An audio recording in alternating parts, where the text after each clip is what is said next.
Hai semuanya, Assalamualaikum. Membuat puding huangke gula merah. Bahan-bahan sudah tertulis di video.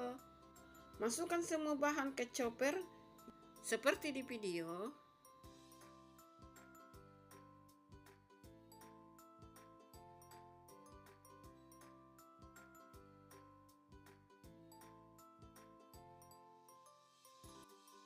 Chopper hingga tercampur. Dan seperti inilah hasilnya. Kemudian disaring. Panaskan kukusan, olesi loyang dengan minyak. Tuang adonan 1 centong per lapisnya, kukus selama 5 menit. Lakukan sampai adonannya habis. Untuk lapisan terakhir, kukus selama 10 menit atau sampai matang. Puding huangke gula merahnya sudah jadi. Silakan mencoba resepnya, semoga bermanfaat. Terima kasih. Assalamualaikum.